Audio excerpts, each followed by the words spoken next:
name is Elso Lima. Okay, I'm a native from from the Amazon.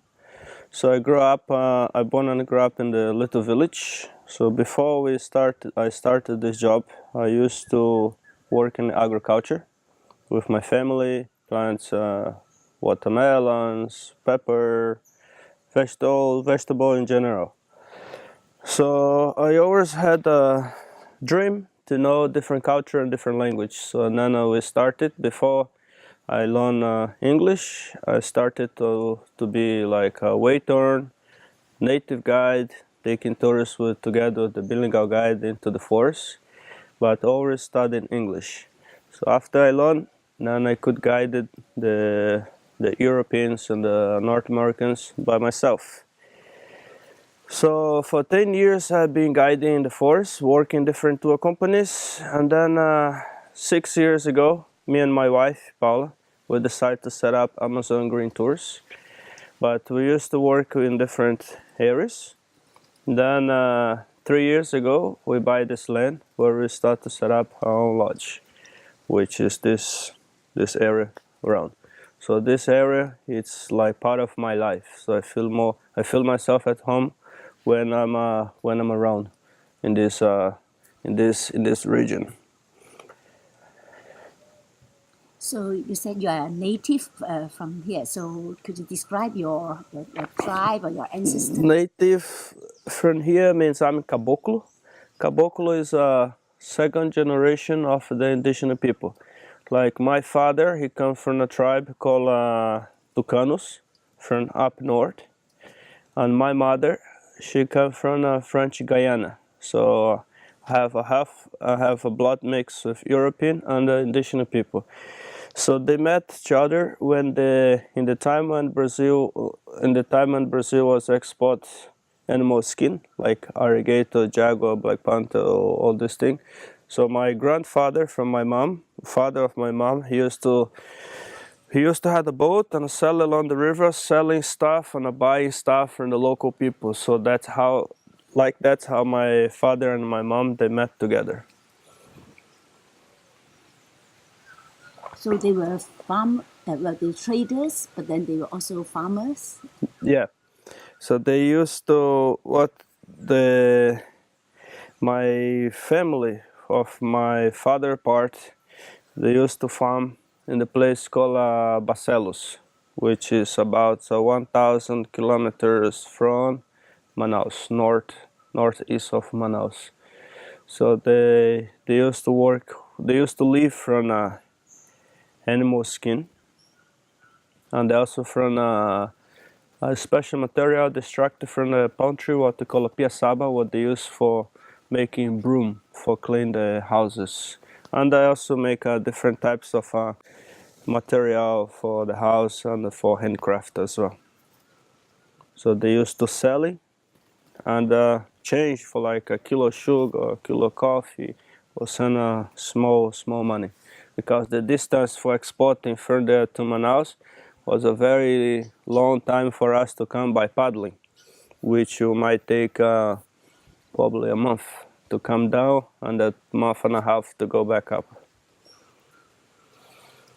So could you say something also about your father's tribe, the Tucanos? So my father tribe, today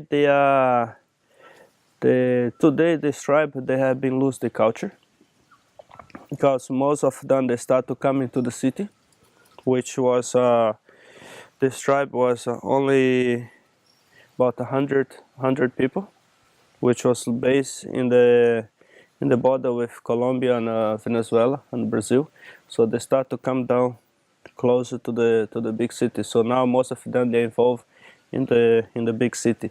I believe there'll be probably around 20 families maybe still live in the jungle close to San Gabriel de Cachoeira, but I bet it's no more than that, because they become like more civilized with technologies and all this thing. But those who still stay in the jungle, so do they also do hunting or maybe it's more farming? They live more from Funai, which help them in case they need some money, they need some clothes, so Funai give for them. And also they makes handcraft and all this some stuff like that, and they give back to Funai as a payment, because they want this culture to don't disappear from this tribe. So that's why they still want to keep them like with the mother culture. And they also for daily live, they live from whatever they catch, like fish, some animal. If they want to eat some red meat, they have to go in the bush for hunting. Hunting for hunting for eating, they're allowed to do it, but not for business in general. If they want to eat some meat, they can go in the forest and hunting one animal, and that's it. But if they want to make a big business out of that, they're not allowed to hunting for business in general all over the Amazon. Could you describe some of the cultural traditions that they still follow, which would be from their ancestors, or do you feel some of those traditions are already lost? A lot of them have been lost. A lot of them. The arriving of the what they call white people, like us, Christians, Catholic.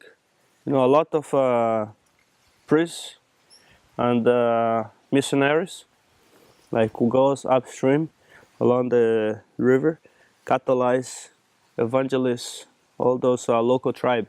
So then they start to mix it up, like more following more what happening in this world today outside the forest. Not much like what's happening into the forest.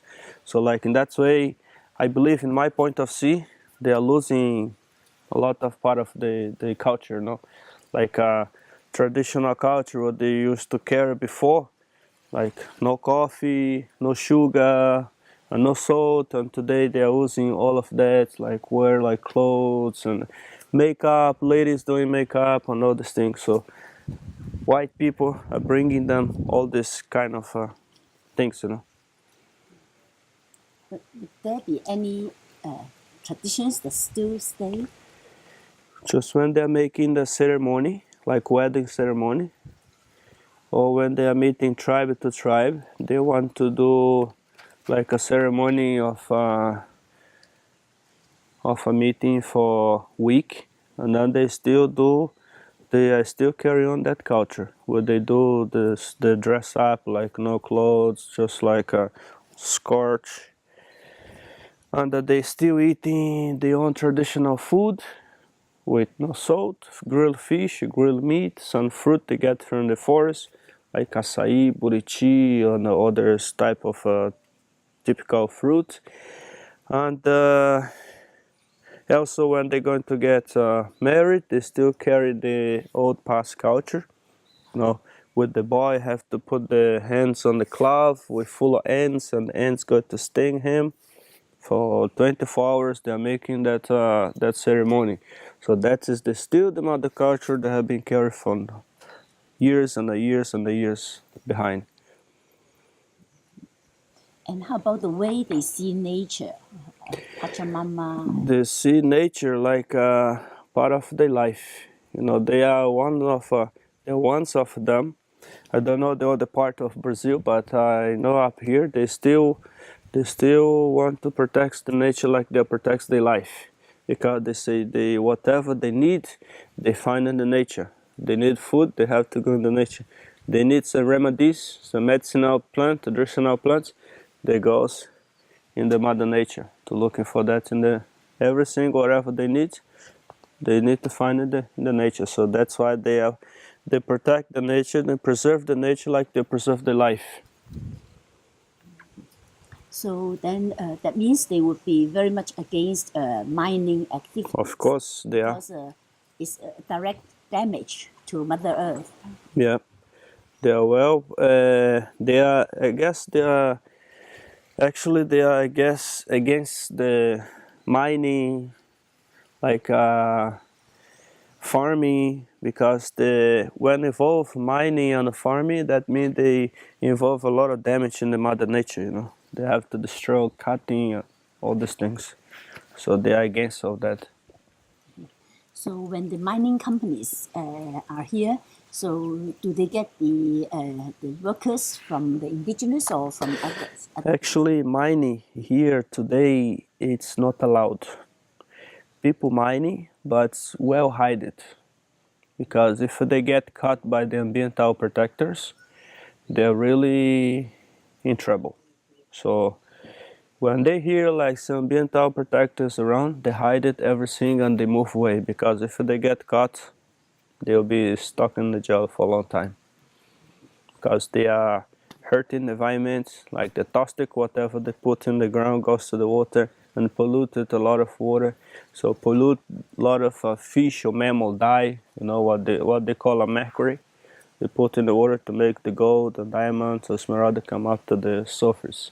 And that's when it's rain, all goes into the river, and it's very toxic. It kills the fish, mammal, turtle, everything.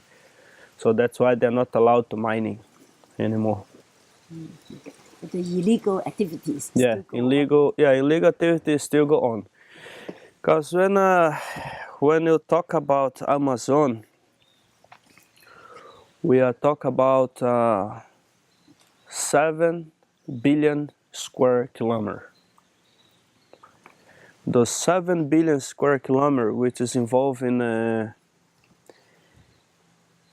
Peru, Bolivia, Colombia, Ecuador, British Guyana, and Suriname, and French Guyana. So it's involved in 7 countries. But 3.7 is concentrated in Brazil, right? So that means the forest is huge for very little organization of the environmental protector. So if you take India country, you can put inside the Amazon, and still get space around. So that means a huge area for them to go everywhere to protect them. Would the laws in Brazil be better than some of the other countries? It's better, yes. It's way more better than in the other countries for sure. Like if you compare, let's say 12 years ago, people could go anywhere, open a huge space of forest, for planting grass for the cow. And today it's in the different way. People cannot do that. In case if they want to make 1 hectare of plantation, they need to ask him permission, and get permission from the government. And someone will come and check if exactly he is going to cut that hectare of forest, where he gonna cut, because they're not allowed to cut in the primary forest anymore, only the secondary forest. And it's well organized today. It's not like I used to be like 12, 15 years ago. Yes. I can see that when you are running this tour company, you have in your mind a very ecological thinking. So how would the way you run tourism, ecotourism, differ from the more mainstream tourism in Amazon? Can you repeat it again? Yes. I missed the. Well, the way you do the ecological tour here, I think I can see that you have a rather different philosophy of how to do the ecotourism with minimal damage to nature. But whereas, now even if you do not have industries, a lot of tourism, the mainstream tourism, would actually be very damaging to nature. Yeah. So how is yours rather different? Wow, that's a hard question. Well, in my point of view, like ecotourism, like in this area, what we are doing now, which is one of the main reasons why we picked this area, because there will be no other lodges around, just us. The place where we used to work before, there used to be a lot of companies, like more than 27 companies sending gases to the same area. With that, in my point of view, it hurts a lot the environment, because it's not every company or every tour guide to have the same sense. Like, no, I don't gonna go in the forest and cutting a big piece of forest to making the campsite, and the next group are gonna go in another place and cutting again the forest to make another campsite. No, in my way of see that, I believe that will hurt a lot the environment, because in the next 10 or 7 or 10 more years, if you keep cutting, there will be no more much nature to show into the gas, right? So in our way, when you do those activities, we have already the base already set up, because we don't go everywhere and keep cutting the forest. Like, I believe in a place, in my point of view, the places where a lot of tourists go, that that is not so good for the area, for the environment area, because they cutting, they explore a lot of noise, of engines or motorboat passing up and down, so that will disturb the animals a lot. Like at night or during the daytime, people hiking through the forest, very loud noise and all these things. That's my way of see. So with your children, how would you be educating them so that they could carry on some of the traditions? So they still go to the schools and government, but in what ways would you be having them some alternative education? When we have kids, because we don't have kids yet, when we have kids, my way in I will raise them in the nature. Of course, I will send them to the school like the way I used to go. The way I used to go to school, by the time I used to start, I had to paddling 3 hours, 1.5 to go, 1.5 to come back. Of course, today everything is very easy. They have a school boat who goes along the river, picking the student to take to the village to study. And why I raise them here? Because here you can breathe the no polluted. What I can teach them how to use the natural remedies. I can teach them how to protect the environment, how to don't hurt the environment. That's how I will raise our kids when we have them one day. So you said you paddled to school, which is 1.5 hours. 1.5 hours to go, 1.5 hours to come back every day, from Monday to Friday. And did you go alone or? No, with my 4 brothers and another 5 friends in a big canoe. All of us was paddling. So you were in about 10 people? Yeah, 10 people in one big canoe. Big canoe, and then you will be paddling. Paddling for 1.5 hours to go, 1.5 hours to come back. That's how I used to do it. But then I did have the opportunity to go for a long time on the school. I just started for 3 years, and then I had to quit because I had to help in my family in the plantations, in the agriculture, before I move home to work outside in the field, and also start to be involved with tourism. But you've given yourself a very good education. Yeah, I learned that from ideas of different gases, and also reading books, and I see in the news how big damage the big companies are doing in the environment, especially like in other parts of Brazil, where they used to cut a lot of forest to making soya plantation, beans plantation, corn plantation, all this, and that will cause a huge impact in the environment. As everyone knows, if one day the Amazon rainforest disappear, all the words will die, because here are the long of the words. So in the last 10 or 20 years, how much of the Amazon forest has disappeared? Very little. very little. For the last 15, 13 years, the deforestation have been reduced a lot, like 70% have been reduced. About 70% of 70% the deforestation have been shrinks, like reduced. People stop cutting because they have a bad penalty if they get cut. Could you describe the seasonal changes in this in the Amazon area? Like the water level? Water level or the weather? Well, the weather from the past years is being changing a lot. From the last 6 years, I guess have been changing a lot. I think that's changing all over the world because of some places where people used to cutting a lot. Not only talk about the north part, but in the south part of Brazil, for as I described before, for soya, beans, and all this. Like in this 7, 8 years ago, in this time of the year here, it used to be rainy, pretty much like 24 hours, right?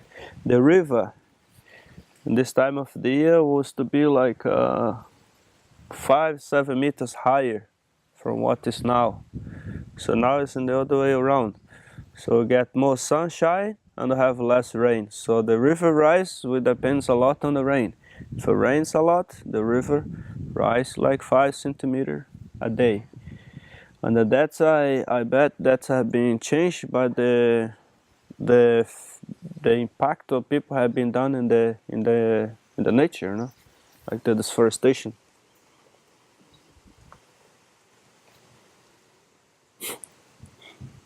And that is yours? That's my pet, yeah. Laura. Laura?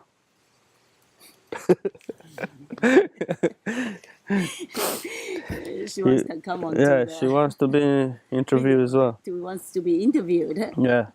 Laura, vem cá, amor, vem. Vem cá. Vem cá, vem. Like one of those birds, for example, one of this guy is one of them which is in the extinction species. You know why? Because people used to catch them and sell in the black market, and those birds they reproduce once in the year, and they only lay maximum 2 eggs.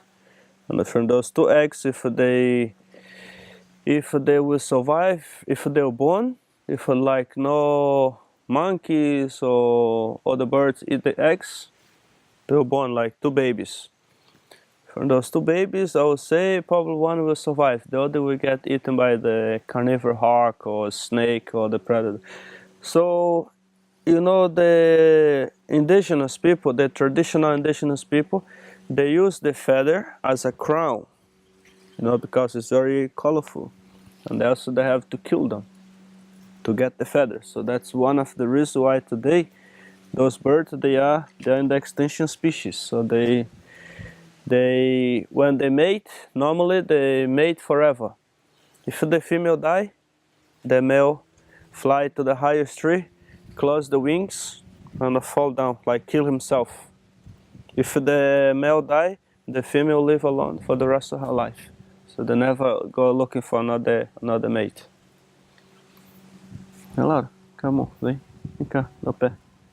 Vem cá, meu amor, vem cá, meu coração, dá o pé, vem. Vem cá, meu amor, vem.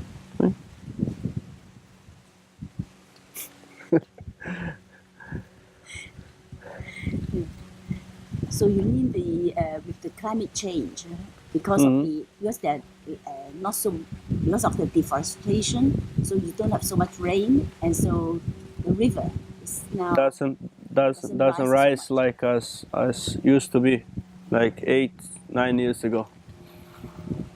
And how about during the dry months? You still have the storms. Do the storms have something to do also with this climate change? Yeah, I have a lot to do with the climate change as well. Because in the past, like we wouldn't have like a big storms. Like the last 6 or 7 years, sorry. Then we start to get a big storm like tornado as well, lightning storm, because it's too dry, too hot, too humid, you know. And you know that's 50% of the rain what we get here. We depends a lot on the forest. You know the gas carbon and all this would come from the mother nature, and another 50% we get that from the Atlantic Sea. You know the humidity would evaporate up to the atmosphere, and deforestation, the smoke, everything is burned, diesel oil and all that, so makes the rain clouds up to the atmosphere. So if you taste it like 8 years ago, the water from the rain, you could taste like a pure water. And today when it tastes like smoky water. A lot of pollution goes up to the atmosphere.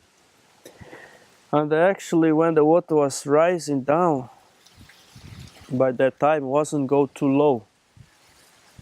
It was going at least the river, each like a river like this, you could get like 7 meters or 8 meters of water. Still, you could move with the boat up and down the river, but today goes so low because the climate is so dry, so humid, everything is evaporate up to the atmosphere. Hey, buddy, what's going on, buddy? So 8 years ago or 10 years ago, you do not have the storms No, in November or December. no, it was just like a normal rain. Normal rain with no lightning, with no big winds blowing. Just like a normal, regular rain. And today is a different way. When you get rain, the wind's blowing hard, and there's lightning and all this. And people die because of the lightning. It's more common. People die from lightning and then by car accident in the city. Amazon is one state in Brazil. It's very, very common, like people die from a lightning storm and then by car accident in the big cities.